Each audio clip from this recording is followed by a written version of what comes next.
Something massive is unfolding right now in the global financial system, and most people won't see it until it's too late. Silver and gold are flashing warning signals we've only seen before major monetary events, while the US dollar is quietly entering one of the most dangerous phases in its modern history. This isn't hype. This is math, history, and capital flow reality. Let's break it down. I'm recording this on Wednesday, 28th January, 2 a.m. in the morning, New York time. Comment what time you're watching right now. I'm genuinely curious who's here with me at this hour and who's catching this later. And quick note, the stats show a huge number of you watch these breakdowns regularly, but still haven't subscribed. If you get value from this kind of macro perspective, hit subscribe. It helps more than you probably realize. The US dollar is not collapsing in a dramatic overnight event, and that is exactly why most people are missing what's happening. Reserve currencies do not die in explosions. They die through erosion. The dollar is losing global control inch by inch, agreement by agreement, trade by trade. What we are witnessing right now is not a headline crisis, but a structural shift that has happened before in history every single time an empire overextended its monetary privilege. For decades, the US dollar has enjoyed a unique position. It was not just a currency, but the backbone of global trade, global debt, and global reserves. Oil was priced in dollars. International settlements were cleared in dollars. Nations had no choice but to hold dollars if they wanted to participate in the global system. This artificial demand allowed the United States to run deficits that would have destroyed any other country. It allowed endless money creation without immediate consequences. But systems built on privilege do not last forever, especially when trust begins to fracture. That trust is now quietly breaking. Foreign demand for U.S. treasuries is weakening at the same time U.S. debt issuance is exploding. This is a critical imbalance. When fewer external buyers are willing to absorb government debt, the burden shifts internally. That means higher interest costs, more monetization, and ultimately more currency debasement. The dollar's strength today is not a sign of health. It is a symptom of stress. It is being supported artificially through rate pressure, not organic global confidence. At the same time, de-dollarization is no longer theoretical. It is operational. Countries are settling bilateral trade in local currencies. Energy deals are being executed outside the dollar system. Central banks are reducing dollar exposure, not with announcements, but with action. This is how monetary transitions actually happen, quietly, deliberately, and without headlines, until it is irreversible. By the time the public is told the dollar has a problem, the problem has already matured. History provides a ruthless lesson here. The British pound followed this exact path. It remained dominant long after the British Empire peaked. It continued to be used out of habit, not strength. But once alternatives became viable and debt overwhelmed the system, confidence evaporated faster than anyone expected. Reserve currencies do not fade gracefully. They persist far past sustainability and then fail rapidly when confidence finally snaps. The dollar is not immune to this process. No currency ever has been. What makes the current moment especially dangerous is the scale. The modern financial system is built on leverage, derivatives, and paper promises layered on top of one another. The dollar is not just a currency. It is collateral. It underpins pension funds, insurance systems, and global liquidity. When confidence in that collateral begins to erode, the damage does not stay contained. It spreads across every asset class simultaneously. This is why gold and silver matter now more than at any point in the last 50 years. The final warning sign is political reality. No administration can tolerate austerity. No government can service this level of debt without continued monetary expansion. That means the choice has already been made. The dollar will be sacrificed slowly to preserve the system temporarily. This is not incompetence. It is inevitability. And when a currency's primary function becomes damage control rather than value preservation, its long-term fate is sealed. The dollar is still standing, it is still used, it is still trusted, for now. But the foundation beneath it is cracking.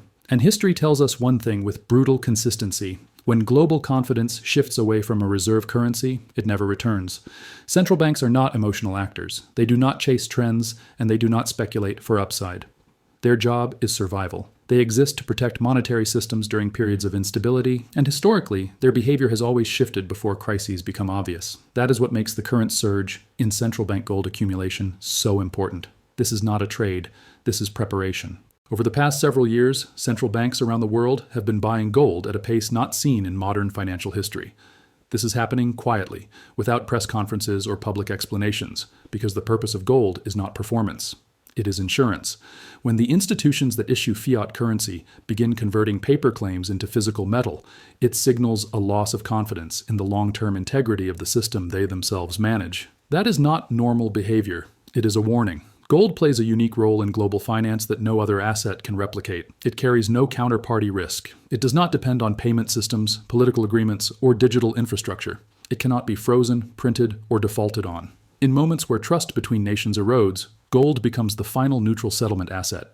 This is precisely why central banks are accumulating it now, as geopolitical fractures widen and financial sanctions become weapons. The weaponization of the dollar system has accelerated this shift. When nations witness reserves being frozen or confiscated through financial channels, the message is received instantly.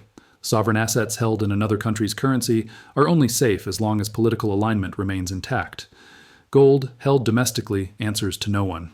The move into gold is therefore not ideological. It is logical. It is a response to a world where financial systems are no longer neutral. There is also a timing element that cannot be ignored. Central banks are increasing gold exposure while simultaneously reducing their reliance on U.S. treasuries. This is not coincidence. It reflects a reassessment of risk at the highest levels of global finance. Debt-heavy systems require constant confidence to function. Gold, by contrast, exists outside the debt system entirely. When trust in sovereign balance sheets weakens, gold becomes the anchor. History reinforces this behavior with brutal consistency. Before the collapse of the Bretton Woods system, before the inflationary crisis of the 1970s, and before every major monetary restructuring, central banks increased gold reserves. They did not wait for confirmation. They acted early because they understood that once confidence breaks, acquisition becomes impossible or prohibitively expensive. Gold is accumulated in calm periods, not during panic. What makes the current accumulation even more significant is who is buying. This is not limited to a single region or ideology.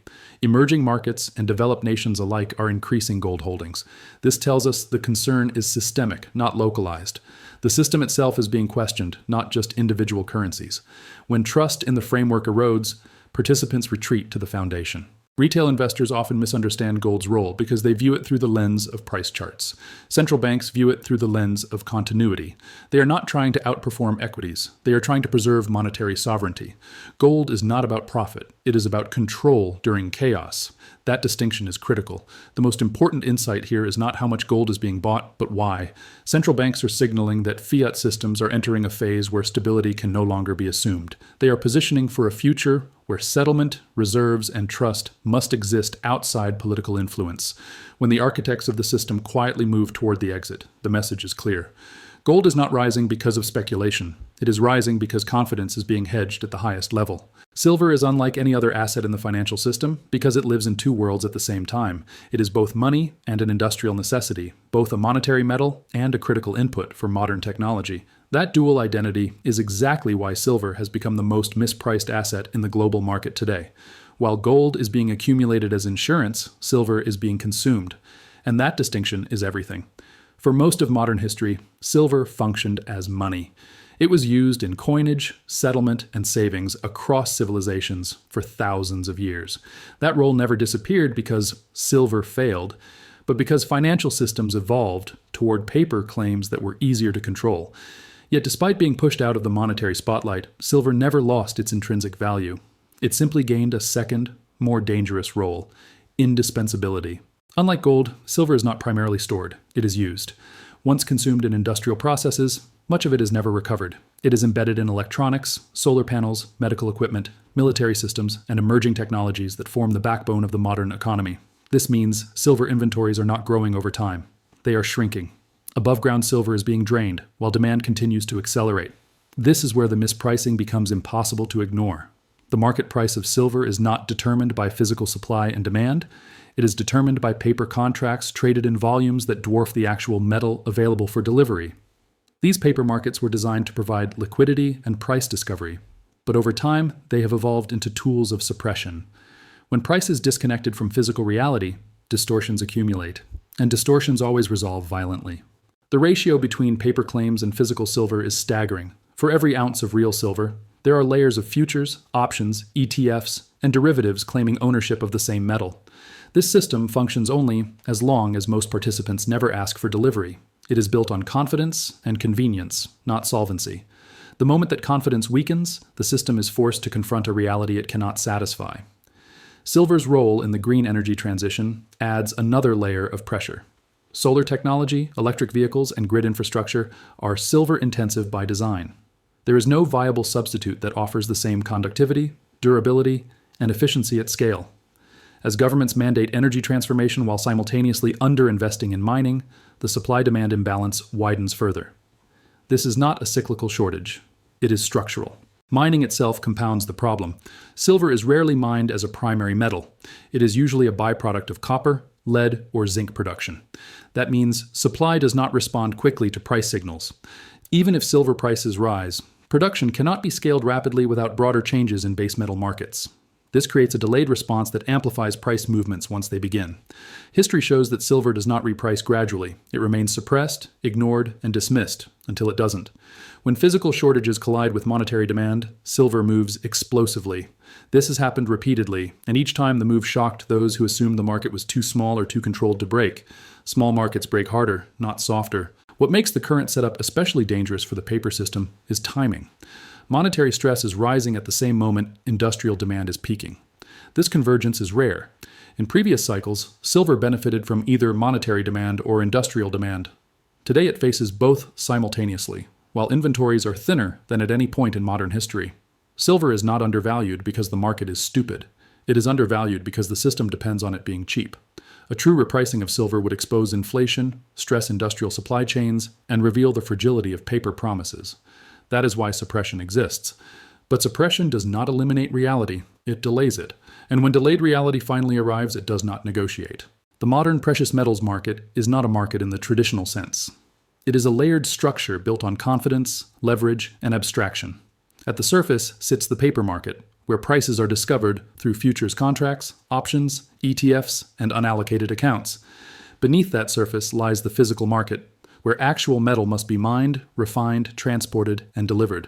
These two layers are no longer aligned, and the gap between them is where systemic risk is now concentrated.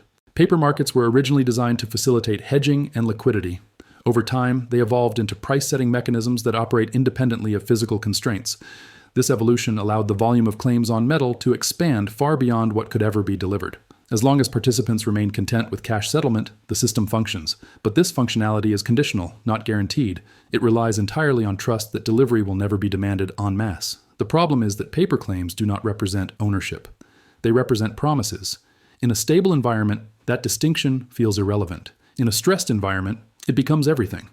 Physical metal is final settlement. Paper contracts are contingent settlement. When financial stress rises, investors do not want exposure, they want possession.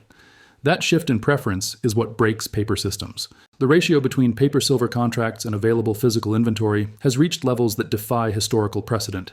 Warehouses report inventories that fluctuate within narrow bands, while paper volumes expand exponentially. This creates a structural fragility where a relatively small increase in delivery demand can force a cascade of failures. The system is not designed to withstand scrutiny. It is designed to operate unnoticed. This is not unique to silver. Gold markets exhibit similar dynamics, but silver's smaller market size and industrial demand make it far more vulnerable. When delivery pressure rises in silver, there is no deep reserve to absorb the shock. Refining capacity, transport logistics, and vault availability become immediate bottlenecks. Price does not adjust smoothly under these conditions. It gaps. History confirms this pattern. Every time paper claims have overwhelmed physical reality, resolution has occurred through repricing, default, or rule changes. Exchanges do not fail politely. They protect the system by altering settlement terms, raising margins, or forcing cash payouts. These actions preserve the institution while sacrificing the contract holder's expectations. The system survives, but the promise changes. This is why physical ownership matters. Holding metal outside the paper system removes counterparty risk entirely. There is no exchange rule, no clearinghouse, and no settlement policy that can alter possession. This is not fear-based thinking. It is legal and structural reality. Ownership is binary. You either have the asset or you have a claim on someone else's promise. The growing divergence between physical premiums and paper prices is an early warning signal. When physical metal commands a premium over spot price, it indicates stress beneath the surface. That stress does not resolve through patience. It resolves through repricing. The longer suppression persists, the more violent the adjustment becomes.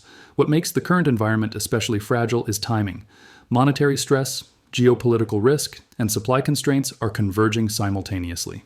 This increases the probability that confidence will be tested across multiple fronts at once. Paper systems are resilient under isolated stress. They fail under correlated stress. When the paper market loses credibility, the repricing is not gradual. The market must compress years of distortion into days or weeks. This is why metals appear stagnant for long periods and then move explosively. The movement is not random. It is the release of accumulated pressure. The most dangerous assumption investors can make is that paper prices represent physical reality. They do not. They represent a temporary agreement to ignore it. When that agreement breaks, the price discovery mechanism shifts back to the physical market, where supply is finite and delivery is final. Paper markets can survive stress. They cannot survive truth indefinitely. And the closer the system moves toward truth, the more valuable physical metal becomes, not as an investment, but as certainty. Inflation did not disappear. It was redefined. What the public is being shown today is not a true measure of purchasing power erosion, but a managed narrative designed to maintain confidence in a system that cannot function without it. Official inflation metrics have been adjusted repeatedly over the decades, not to improve accuracy, but to reduce political pressure. The result is a growing gap between reported inflation and lived reality. For most people, inflation is not an abstract number. It is experienced at the grocery store, in rent payments, insurance premiums, medical costs, and energy bills. These are non-optional expenses, yet they are systematically underweighted or smoothed in official calculations. When prices rise in areas people cannot avoid, real inflation accelerates even if headline numbers suggest stability. This is why trust in inflation data is collapsing quietly, without protest, as people feel the contradiction daily. The reason inflation appears under control is because central banks cannot admit otherwise. Acknowledging persistent inflation would force higher interest rates, which would instantly destabilize government finances, housing markets, and debt-dependent asset prices. The system is trapped. It cannot tighten meaningfully without breaking something, and it cannot ease without worsening inflation. So instead, it manages perception. This is where monetary illusion becomes policy. Adjustments like substitution effects, hedonic modeling, and basket reweighting allow inflation to be mathematically softened without changing the underlying economic reality. These techniques create a statistical environment where inflation can be declared defeated while purchasing power continues to erode. The currency weakens not through crisis, but through normalization of loss. Gold and silver do not respond to reported inflation. They respond to monetary expansion, debt accumulation, and confidence decay. This is why precious metals often appear disconnected from official narratives, until suddenly they are not. Metals move when the market stops believing the story, not when the story says it's time. What makes the current environment particularly dangerous is cumulative inflation. Even if inflation were to slow tomorrow, the damage is already locked in. Prices rarely fall back to previous levels. Wages lag, savings lose ground permanently. This is how societies become poorer without an obvious moment of collapse. The theft is slow, legal, and invisible to those who trust official data. The longer inflation is denied, the more extreme the eventual adjustment becomes. Suppressed inflation does not vanish. It builds pressure beneath the surface of the system. When that pressure releases, it does so through currency debasement, asset bubbles, or social instability. History offers no examples where prolonged monetary distortion resolved gently. Gold and silver function as mirrors in this environment. They reflect not what policymakers say, but what the system is doing. When metals rise despite assurances of stability, they are signaling distrust. When they surge, they are confirming it. This is why attempts to dismiss precious metals as barbarous relics always fail during periods of monetary stress. Reality eventually asserts itself. The most important insight is that inflation is not merely an economic condition. It is a policy choice. It is the chosen mechanism for managing unpayable debt. Once that choice is made, reversal becomes politically impossible. The currency absorbs the cost because it is the path of least resistance. Gold and silver exist outside this mechanism. They cannot be redefined, revised, or voted into compliance. They do not depend on confidence in institutions. They measure truth through scarcity. That is why they endure across monetary regimes, and why they reassert themselves whenever systems drift too far from reality. Inflation is not gone. It has simply been disguised long enough for positioning to occur. Those who understand this do not wait for confirmation. They prepare while denial remains dominant. Every major monetary shift in history has produced the same outcome, a massive transfer of wealth from the unprepared to the positioned. This transfer never announces itself in advance, and it never feels fair while it is happening. It occurs quietly during periods of confusion, denial, and mixed signals. When most people believe the system will eventually stabilize, that belief is what makes the transfer possible. Wealth is not lost in these transitions because people make reckless decisions. It is lost because they do nothing. Cash feels safe, pensions feel guaranteed, traditional portfolios feel diversified, but when a currency weakens structurally, safety becomes illusion. Purchasing power erodes invisibly, while nominal balances remain intact, creating the impression of stability even as real value disappears. This is why wealth transfers favor hard assets during monetary resets. Gold and silver do not require performance to preserve value. They do not depend on growth assumptions or financial engineering. They exist outside the credit system, which is precisely where value migrates when trust in paper claims fades. This is not ideology. It is observable behavior repeated across centuries. The current wealth transfer window is especially dangerous because it is happening during a period of apparent calm. Markets are still functioning, ATMs still work, employment remains relatively stable. These conditions lull participants into complacency. Historically, the most advantageous positioning occurs when conditions appear survivable, not catastrophic. Once panic begins, the window closes. What makes this cycle different is scale. The global financial system is more interconnected and leveraged than at any point in history. Debt is not just high, it is foundational. Entire asset classes depend on continuous liquidity and confidence. When that confidence weakens, the repricing is not gradual, it is systemic. Value does not disappear, it relocates. Those who hold physical assets during these transitions do not necessarily become wealthy overnight. They avoid destruction. That distinction matters. The goal is not to speculate on collapse, but to remain intact when paper promises fail to deliver. In past cycles, those who preserved purchasing power emerged positioned to acquire undervalued assets once stability returned. Timing is the most misunderstood element of wealth transfers. People wait for confirmation because acting early feels uncomfortable. It feels extreme. But by the time confirmation arrives, repricing has already occurred. Gold and silver historically move ahead of crisis recognition, not after it. When the public rushes in, supply tightens and price discovery accelerates beyond reach. The illusion of choice also disappears quickly. During calm periods, assets can be acquired easily. During stress, access matters more than price. Physical markets seize, premiums expand, delivery delays emerge. These are not theoretical risks. They are mechanical realities that have appeared in every modern crisis. Ownership before stress is fundamentally different from attempted acquisition during it. Wealth transfers are not conspiracies. They are mathematical outcomes of debt saturation and currency debasement. The system cannot reset without redistributing claims. Someone must absorb the loss. Historically, that loss is borne by savers, wage earners, and those anchored to fixed income promises denominated in weakening currency. The uncomfortable truth is that monetary systems do not fail for those who control capital. They fail for those who trust the system to protect them. Preparation is not panic, it is acknowledgement. It is understanding that incentives, not intentions, drive outcomes. This window will not close with an announcement, it will close with repricing. When metals reflect reality instead of suppression, the opportunity phase ends and the survival phase begins. At that point, strategy gives way to reaction, and reaction is always more expensive. The wealth transfer is not coming. It is already underway. The only remaining question is who recognizes it while positioning is still possible.